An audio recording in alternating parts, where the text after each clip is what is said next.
Doug Douglas going inside bowling here with Dale Ballard, Hall of Famer. Thanks. It's an honor to be here in Vegas. Matter of fact, this was the site of my very first Masters tournament, 1986. And how'd you do in the very first one? Finished second.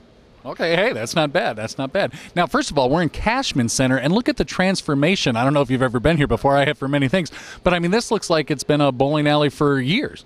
Well, with the background scoring units that they have compared to what they had in 1986, it's definitely an upgrade. Trust me, it's an upgrade. All right, now let's get down to it. Now, ESPN Radio 1100, there's guys on the station that we debate all the time. Is bowling a sport or is it a game? And here's what I'm saying. A lot of people would say that a sport would not be NASCAR, would not be bowling. What is your take on that? Well, it's everybody's interpretation of sport. I mean, we pick up more weight than NASCAR drivers. Think about it. We actually pick up more weight than baseball players. We walk farther than golfers. So, hey, it's your interpretation of a sport. Okay, that seems fair enough. I will say this. I can't be drinking my favorite adult beverage while I'm on the NASCAR track, and yet when I bowl, I must admit I do all the time. That would be the recreational side of bowling. That would not be competitive sport bowling because we're not allowed to do that. Think about that one. All right. Professionals cannot drink while they're bowling, but while you're bowling this tournament here, you can drink. Now tell me about, when you play golf and everything, there's different, courses, things like that. Are the lanes different a lot between different sites? Absolutely. You have topography issues where the slope of the lane can influence the way the ball rolls, the way they apply the oil. What we have is a great sport because we have an invisible course. You can't see it. You actually have to throw a ball to see what the course is giving you. And then you have to make adjustments to that. Whenever you have wind in golf, imagine if the wind went from 15 miles an hour to 30 miles an hour every 30 seconds. Okay? That's what happens on a bowling lane. You can't see the sand traps here.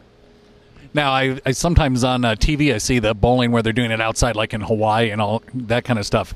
Have you, A, participated in that, and B, does that even take it up, degrees of difficulty? Absolutely, because we bowled a tournament in the Villages in Florida, and it started raining a little bit, and all of a sudden approaches get a little wet because, it rains all the time in Florida. And, the dust settles in, the lanes break down, then the heat. It was 85 degrees. People are wearing shorts. It was an outdoor experience for sure. But, yeah, it makes it a lot more difficult. Chris Barnes is right behind us. We talked with him in Tampa Bay, and he, the flying eagle and everything. What's a trick shot that you like to work on, or what are you famous for? Well, I'm usually famous for throwing in that little rounded thing on the side. So you're like my 7-year-old. Yes, exactly. I have the same sport, probably the same physical ability as your 7-year-old. That little gray board right there that's about that wide. Yeah, that's my specialty. Wow, I didn't know I could be specialty because I'm good at that too. So you're saying my future is in the Hall of Fame? Yes, exactly. I did mine in front of like 3 million people on TV. Sorry. That's a little bit more embarrassing or a little bit more lucrative.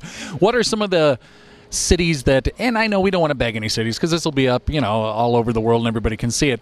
But, you have to be like, all right, Las Vegas. And then sometimes you're like, oh, good. I won't single one out, but, Lansing, Michigan or something like that. Are there different stops or are they all great? Well, they're all great. Matter of fact, maybe I don't like Vegas because I think I own the Union Plaza sign down the street.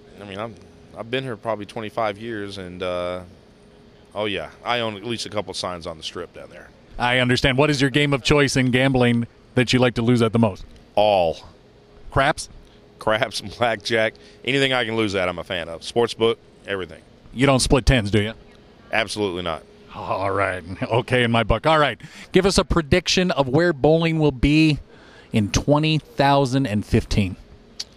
Well, hopefully, if I had it my way, it'd be oilless lanes, one ball that everybody has to use to actually define the different talent between the players.